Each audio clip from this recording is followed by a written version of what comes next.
2025년 에이펙 정상회의가 열린 경주. 전 세계 언론의 시선이 집중된 그 자리에서 모두의 예상을 뒤엎는 장면이 벌어졌다. 이재명 대통령이 인도네시아 프라보어 대통령을 향해 단도직입적으로 물었다. KF-21 공동개발 분담금 언제 납입할 겁니까? 순간 회의장은 정적에 휩싸였다. 통역사는 말을 잇지 못했고 양국의 참모진이 서로를 바라보며 긴장된 눈빛을 교환했다. 프라보어 대통령의 표정은 굳어졌고 잠시 후 그는 낮은 목소리로 비공개로 이야기하자 라며 회담의 톤을 낮췄다. 그러나 이미 전 세계 카메라가 이 장면을 포착했다. 그것은 한국 외교의 새로운 시대가 열렸음을 알리는 순간이었다. 한국은 더 이상 상대국의 눈치를 보며 조용히 웃는 나라가 아니었다. 이재명 대통령의 발언은 단순히 돈 문제가 아니었다. 그것은 자주국방을 향한 자존심의 표출이었다. KF-21 보람에는 단순한 전투기 프로젝트가 아니었다. 그것은 대한민국이 더 이상 기술을 빌려 쓰는 나라가 아니라는 상징이었다. 2025년 현재 KF-21은 국산화율 65% 이상을 달성했고 6대의 시제기가 시험 비행을 이어가고 있다. 개발 속도는 예상보다 3달 이상 빠르며 이미 실전 배치에 필요한 78%의 비행 테스트를 완료했다. 이러한 상황에서 인도네시아가 여전히 분담금을 납입하지 않았다는 사실은 단순한 재정 문제가 아니라 신뢰의 붕괴로 받아들여졌다. 한국 대통령이 공개석상에서 상대국의 불이행을 직접 지적한 것은 전례가 없는 일이다. 과거라면 외교적 결례로 간주될 만한 일이었다. 그러나 이제 한국은 K2 전차, K9, 자주포, 청궁, 이 현무, 그리고 KF-21 같은 최첨단 무기로 무장한 방산 강국이다. 기술적 자립이 곧 외교적 자립으로 이어지고 외교의 언어는 더 이상 사과나 양해가 아니라 책임과 실력이 되었다. 이재명 대통령이 던진 한마디는 단순한 경고가 아니었다. 그것은 새로운 국제 질서 속에서 한국이 어떤 위치에 서겠다는 선언이었다. 회의장 밖에서는 이미 외신들이 속보를 타전하기 시작했다. 로이터 통신은 한국 대통령 공동개발 불이행국의 공개 질타라는 제목으로 기사를 내보냈고 아시아타임즈는 한국의 자주외교 더 이상 타협하지 않는다는 분석을 실었다. 이날 이후 세계는 한국을 새롭게 보기 시작했다. 앙산 수출액 227억 달러, 세계 4위의 수출국. 수치가 아니라 신뢰가, 기술이 아니라 자존이 세계를 움직이고 있었다. 그리고 그 중심에는 KF-21 보라매가 있었다. KF-21 공동개발은 처음부터 순탄치 않았다. 2010년대 초반 한국은 처음으로 독자 전투기 개발이라는 거대한 도전에 나섰고 인도네시아는 20%의 분담금을 부담하는 조건으로 공동개발국이 되었다. 한국은 개발비 약 8조 8천억 원 중 1조 7천억 원가량을 인도네시아가 부담할 것으로 기대했지만 현실은 달랐다. 2019년 이후 인도네시아는 납입을 미루기 시작했다. 경제난과 재정 압박을 이유로 들었지만 한국 입장에서는 사실상 파트너십의 균열이었다. 그럼에도 한국은 신중했다. 당시까지만 해도 기술 이전과 외교적 관계를 고려해 공개 비판을 자제했다. 하지만 인도네시아는 심지어 협상에서 분담 비율을 20%에서 13%로 줄이고 기술 이전 범위도 축소받는 조건으로 제어비를 요구했다. 그 이후에도 납입은 이루어지지 않았다. 2026년까지 남은 금액은 여전히 미지급 상태였고 대신 인도네시아는 중국제 전투기 도입을 추진하기 시작했다. 더 나아가 북한과 군사기술 교류 MOU를 체결했다는 정황까지 포착됐다. 한국으로서는 단순한 금전 문제가 아니라 협약 정신을 위반한 행보였다. 이재명 대통령이 이번 정상회담에서 분담금 문제를 직접 언급한 것은 바로 이런 배경 때문이다. 그는 더 이상 기다림의 외교를 하지 않겠다는 신호를 명확히 보냈다. 한국은 이제 상대의 변명보다 자신들의 원칙을 더 중시하는 단계에 들어섰다. 디펜스 뉴스는 한국의 항공우주 산업은 인도네시아의 지분 없이도 KF-21을 완성할 능력을 갖췄다고 평가했고 자카르타 포스트조차 기술보다 의지의 차이가 양국의 현실을 갈랐다고 보도했다. 즉 협력의 무게중심은 이미 한국으로 이동했다는 의미다. 한국 내에서도 여론은 단호했다. 세금으로 추진되는 국가전략 프로젝트에 불성실한 파트너를 두는 것은 더 이상 합리적이지 않다는 것이었다. 그 결과 정부와 KAI는 플랜 B를 가동하기 시작했다. 인도네시아의 지분 20%를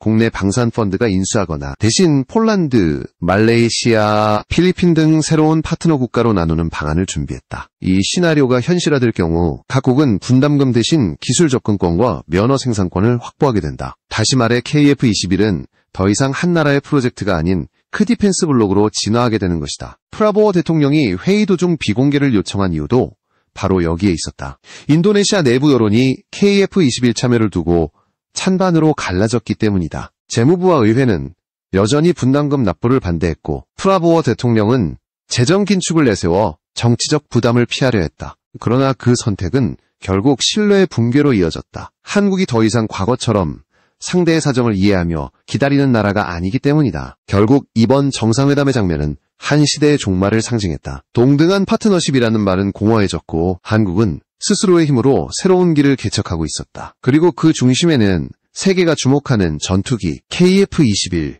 보라매가 있었다. 이제 한국은 방산 강국으로서 완전히 새로운 궤도에 올라섰다. 2024년 기준 한국의 방산 수출액은 227억 달러, 약 31조 원으로 세계 4위를 기록했다. 불과 10년 전만 해도 해외 수출의 대부분이 소총, 탄약, 소규모 장비에 불과했지만 이제는 전차, 자주포, 함정, 그리고 전투기까지 아우르는 종합방산 체계를 갖췄다. 이 흐름을 상징적으로 보여주는 것이 바로 KF-21이다. 이 전투기는 단순히 공군 전력 강화용 기체가 아니라 한국이 기술 독립을 선언한 결과물이다. 한때 미국과 유럽이 기술 이전을 거부했던 AESA 레이더, 공대공 미사일 통합 시스템, 엔진 제어 소프트웨어까지 한국은 독자 기술로 완성해냈다. 이 모든 과정은 결코 순탄하지 않았다. 해외 기업들은 불가능하다고 단언했다. 심지어 일부는 한국의 고가의 부품을 판매하거나 제한된 라이선스만 제공하려 했다. 그러나 한국항공우주산업과 국방과학연구소는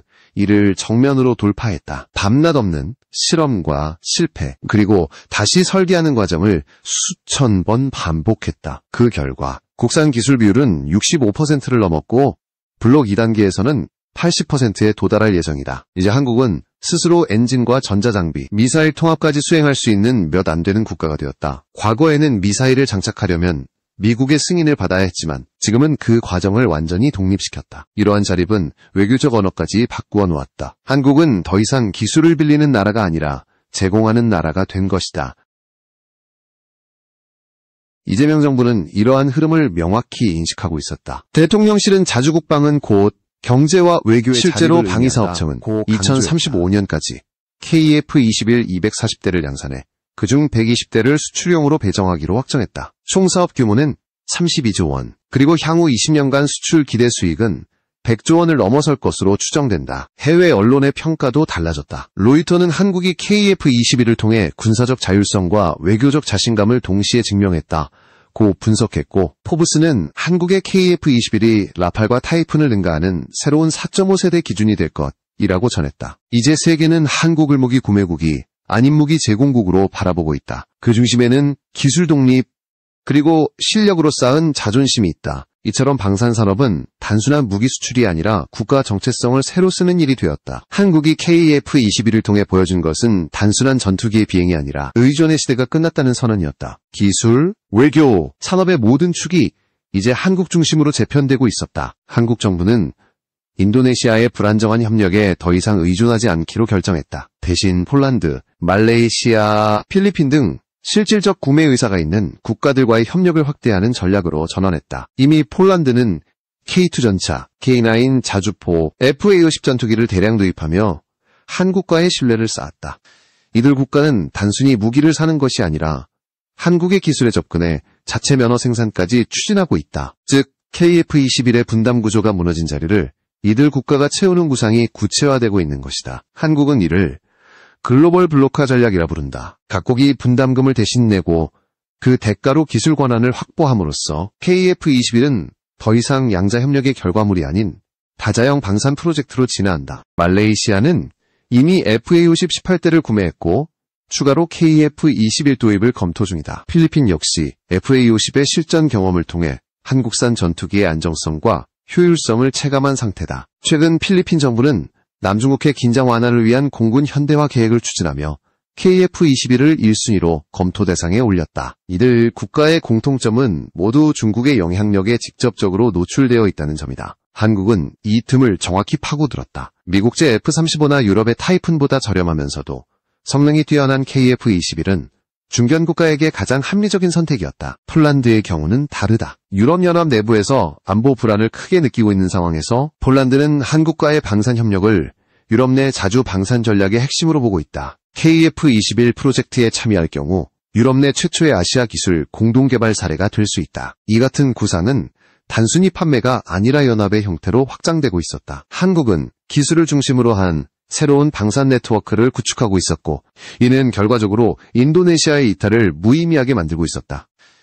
KAI 내부에서는 이미 인도네시아의 20% 지분을 국내 방산펀드와 이들 3개국으로 나누는 구조를 검토 중이다. 이 방식이 실행되면 각국은 일정 금액을 투자하고 그 대가로 조립 및 수리 권한, 부품 생산 면허, 그리고 KF21의 향후 개량 버전에 대한 공동 접근권을 얻는다. 한국은 이 구조를 통해 단순한 수출국을 넘어 글로벌 개발 허브로 자리 잡게 된다. 군사 전문가들은 이 모델을 두고 한국형 F-35 컨소시엄의 탄생이라 부른다. 다만 차이점이 있다면 한국은 미국처럼 기술을 독점하는 것이 아니라 공동 성장을 기반으로 한다는 점이다. 한국은 파트너국에게 필요한 범위 내에서 기술을 제공하지만 핵심 알고리즘과 전자전 시스템 등은 완전한 독자권을 유지한다. 즉, 협력은 하되 주도권은 잃지 않는 구조다. 이 새로운 전략은 단순히 사업적 계산을 넘어선 외교의 연장선이었다. 인도네시아와의 균열은 오히려 한국에게 선택받는 파트너십이 무엇인지를 보여주는 계기가 되었다. 과거에는 기술을 배우기 위해 협력했다면 이제는 신뢰를 증명해야 협력할 수 있는 시대가 된 것이다. 그리고 그 중심에서 한국은 세계 각국이 바라보는 새로운 방산의 중심축으로 부상하고 있었다. KF-21의 개발은 이제 단순한 실험 단계를 넘어 본격적인 성숙기로 접어들었다. 현재 6대의 시제기가 각각 다른 임무를 수행하며 비행시험을 진행 중이며 총 비행 횟수는 500회를 돌파했다. 전체 목표인 200회의 78%를 이미 달성한 것이다. 이는 개발 일정이 계획보다 약 3달 빠르다는 뜻이며 실전 배치를 위한 준비가 이미 본궤도에 올랐음을 의미한다. 특히 주목할 부분은 KF-21의 무장통합이다. 원래 블록 1은 공대공 전투 중심, 블록 2부터 장거리 공대지 미사일이 탑재될 예정이었다. 그러나 최근 한국 항공우주 산업은 블록 1단계에서부터 독일 타우러스 미사일을 통합하는 데 성공했다. 세계가 놀랄 수밖에 없었다. 전투기 무장통합은 단순히 미사일을 장착하는 일이 아니라 항전 장비, 전자전 시스템, 사격 통제 컴퓨터가 완벽히 연동되어야 하는 고난도의 기술이기 때문이다. 기존에는 이런 통합 작업을 미국의 승인을 받아야 했다. 하지만 이번에는 달랐다. 한국연구진은 타우러스 시스템즈와 직접 협력해 소프트웨어 인터페이스와 전자신호 호환성을 자체적으로 해결했다. 그 결과 통상 3에서 5년이 걸리는 무장 인티그레이션 과정을 3년 앞당겼다. 이는 한국이 방산 역사상 처음으로 독자 무기 통합 기술을 완성했다는 의미다. 이 놀라운 속도에는 이유가 있다. KF-21은 처음 설계 단계부터 모듈화를 전제로 만들어졌다. 즉, 기체 구조, 미사일 인터페이스, 전자장비 슬롯을 유연하게 설계하여 새로운 무기를 신속히 장착할 수 있도록 한 것이다. 이 접근법은 기존의 전투기 개발 방식과 완전히 다르다. 덕분에 KF-21은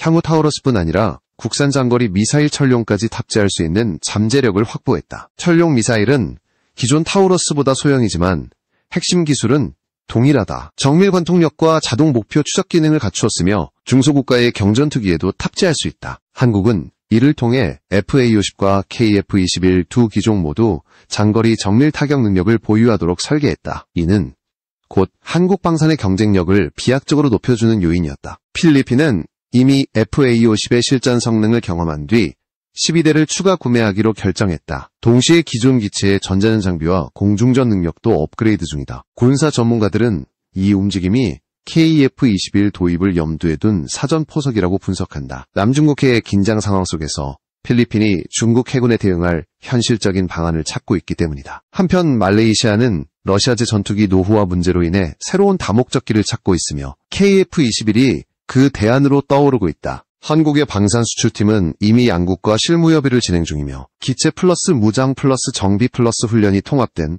패키지 계약 방식을 제시하고 있다. 이 방식은 비용 대비 효율성이 높고 중소국가 입장에서도 전력 운용 부담을 크게 줄일 수 있다. 이렇듯 KF-21의 무장 통합과 글로벌 협력은 단순한 군사기술의 성취가 아니라 한국형 모델의 완성이라 할 수 있다. 과거에는 수입 기술에 의존했다면 이제는 기술을 제공하며 새로운 표준을 제시하는 단계로 진입한 것이다. KF-21의 타우러스 장착 성공은 그 상징적인 사건이었다. KF-21의 성공은 단지 한 나라의 기술력 향상을 의미하지 않는다. 그것은 동아시아 전체 군사 균형을 재편하는 사건이었다. 중국과 일본, 러시아, 그리고 동남아 주요 국가들이 모두 한국의 움직임을 주목하기 시작했다. 특히 중국은 필리핀과 말레이시아가 한국의 전투기를 도입할 가능성에 민감하게 반응했다. 이는 남중국해 전략 구도에 직접적인 영향을 미치기 때문이다. 한국은 이 상황을 단순한 무기 수출로 보지 않았다. 방산협력은 곧 외교와 안보, 그리고 산업 주권의 확장으로 이어지는 전략적 도구였다. 이재명 정부는 KF-21을 기술 주권의 완결선이라 표현했다. 과거 미국의 승인 없이는 미사일 하나 장착하지 못하던 나라가 이제는 독자적으로 무기를 설계하고 통합하는 수준까지 도달했기 때문이다. 이제 한국은 선택받는 국가가 아니라 선택하는 국가가 되었다. 외교의 무게중심이 이존 에서자립으로 그리고 협상에서 주도로 옮겨졌다. 인도네시아와의 결별은 이런 변화를 상징적으로 보여주는 사건이었다. 한국은 감정이 아닌 원칙으로 대응했고 결과적으로 더 강력한 연합을 만들어냈다. 이 과정에서 중요한 것은 기술과 신뢰였다. KF-21의 개발을 통해 한국은 자신감을 얻었고 세계는 한국을 다시 보게 되었다. 포브스는 KF-21은 단순한 4.5세대 전투기가 아니라 한국이 독자 방산 강국으로 성장했음을 알리는 상징이라고 평가했다. 이는 더 이상 단순한 평가가 아니라 현실이 되었다. 전문가들은 KF-21의 완성형이 라팔, 타이푼, F1OEX 같은 기존 모델을 능가할 것으로 본다. 특히 F-35A 도입으로 축적된 운영 노하우와 결합할 경우 KF-21은 동아시아 전장에서 새로운 기준이 될 것이라는 전망이 나온다. 이제 한국은 자국의 하늘을 스스로 지킬 뿐 아니라 동맹국의 하늘까지 책임질 수 있는 역량을 확보했다. KF-21의 등장은 단순히 새로운 전투기의 출현이 아니다. 그것은 한국 이기술 의존국에서 기술 독립국으로 변신한 상징이자 세계 무기 시장의 새로운 중심이 동아시아로 이동하고 있음을 보여주는 사건이었다. 필리핀, 말레이시아, 폴란드 등 다수의 국가들이 한국의 기술을 배우려 하고 심지어 일부는 공동개발을 제안하기까지 했다. 국제사회는 한국을 방산 파트너로 부르고 있다. 과거에는 수입을 위한 협상이었다면 이제는 동등한 기술 교류를 위한 초청이다. 그리고 그 모든 변화의 중심에는 하나의 이름이 있었다. 바로 KF-21 보라매였다. 2026년 KF-21이 정식 실전 배치되는 순간 대한민국은 세계가 인정하는 자주국방의 완성형 국가로 기록될 것이다. 그리고 그때가 되면 이재명 대통령이 에이펙 회의장에서 던졌던 그 한마디가 다시 회자될 것이다. 우리는 더 이상 빌리지 않는다. 우리는 만든다. 그 말이 현실이 되었을 때 세계는 진정한 크디펜스의 시대가 도래했음을 알게 될 것이다.